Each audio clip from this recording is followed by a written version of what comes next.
अपने भ्रमण के दौरान में एक बात कई जगहों से आई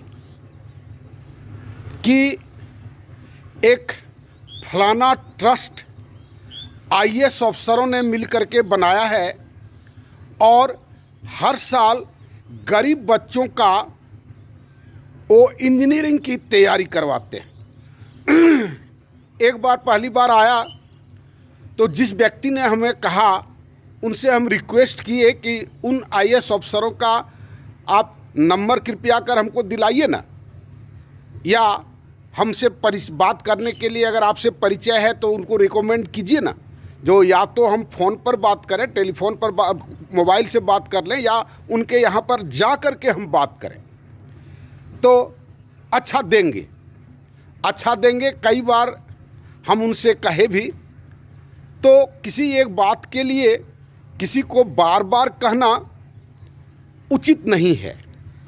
नहीं कहते, हम भी ये दरमियान में जाते हैं, अगर 1 दिन 2 दिन 3 दिन तक ट्रैक करते हैं कि सर हम आपसे बात करना चाहते हैं, अच्छा कल आइए, अच्छा अगले सप्ताह में आइए। जब 2-3 बार बहाना लगाने लगते हैं तब फिर छोड़ देते हैं। इस तरह से बहुत आदमी मिले हैं और परिचित आदमियों में से कोई अपरिचित आदमी नहीं है। तो एक बात ऐसा आया, फिर यही बात रिटर्न होकर के आया। उन्होंने कहा फलाना बाबू उसमें जुड़े हुए हैं। तो कहे चलिए बहुत अच्छी बात है, उन बाबुओं को हम भी कुछ बाबुओं को जानते थे, व्यक्तिगत रूप से भी जानते थे। तो हम कहे उनको कि इस तरह से क्या इंजीनियर लोग नहीं बन रहा है इंडिया में? तो बोल बन रहा है, लेकिन गरीब बच्चा के लिए बहुत गरीब बच्चा भी बन रहा है।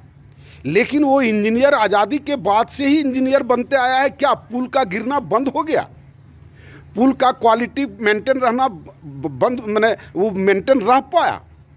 तो मान लेते हैं ये व्यक्तिगत स्तर पर कुछ लोगों को लग सकता है कि हम एक बहुत ही अच्छा काम करते हैं, इस भावना का हम कदर जरूर करते हैं, जो ऐसी भावना तो है, लेकिन उससे कोई एक व्यापक परिवर्तन हो जाएगा, कोई समाज में वो शिक्षा इंजीनियर बनने का एक हब टाइप का जो बन जाएगा, या कोई भी आदमी जो इंजीनियर बनना चाहता है और नहीं बन पाता, उसका समाधान भले हो जा सकता है, लेकिन कोई सामाजिक परिवर्तन नहीं हो पाएगा।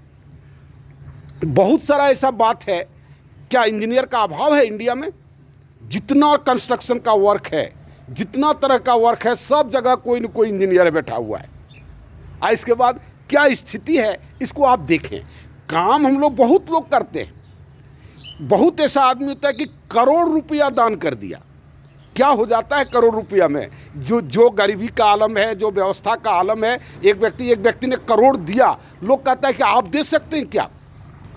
हम जरूर निरुत्तर हो जाते हैं कि हम करोड़ नहीं दे सकते हैं, लेकिन हम कुछ दे सकते हैं।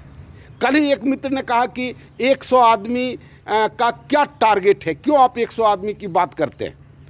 तो किसी भी गांव में अगर हम जाएंगे और वहां जाने के बाद अगर फंड अपर्याप्त रहेगा तो उस गांव में जाकर के हम क्या करेंगे? वहां पर कंस्ट्रक्शन करना है, काम करना है। मान लेते हैं स्कूल बनाना शुरू किए और 1 फ्लोर तक ढाले या 10 गो रूम बनाए, इसके बाद पैसे के अभाव में रुक गया, अब फिर हम दौड़ना शुरू किए, पैसा दो, इसका कुछ समझ नहीं। हमारा कार्य करने का सिस्टम वैसा नहीं है, वैसा सिस्टम हम बनाएंगे भी नहीं।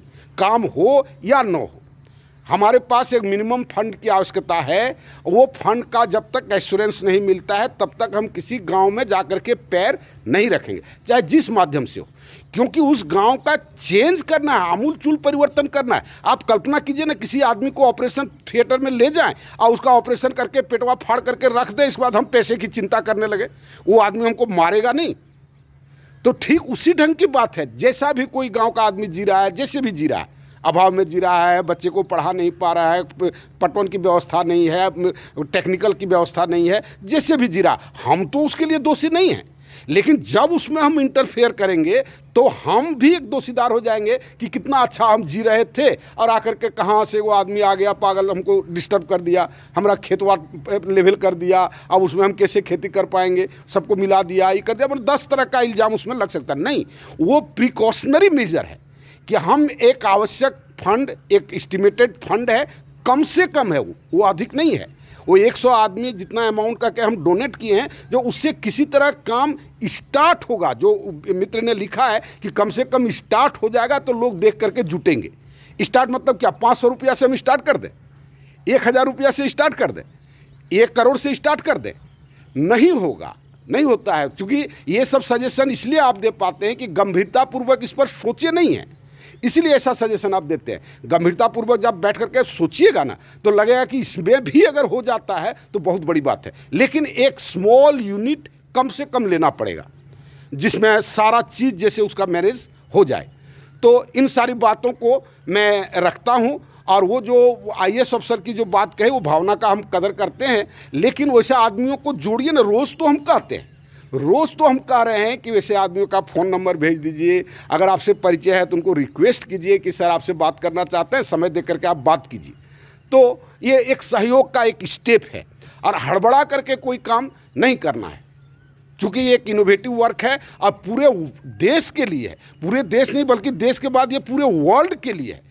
इसलिए कोई भी काम बिना इथिक्स का, बिना सिस्टम का, बिना प्रोग्राम का नहीं करना है। भले हम अपने जीवन में शुरू कर सके या ना कर सके, ये प्रयास ही हमारा सबसे बड़ा सफलता है। हम प्रयास कर रहे हैं, यही हमारी सबसे बड़ी सफलता है। लोग इन सब बातों को ध्यान से सुने और इसको सुनाने का भी प्रयास करें, ताकि और लोग भी सुने और जितना जल्दी हो मेरे साथ जुटने का प्रयास करें। धन्यवाद।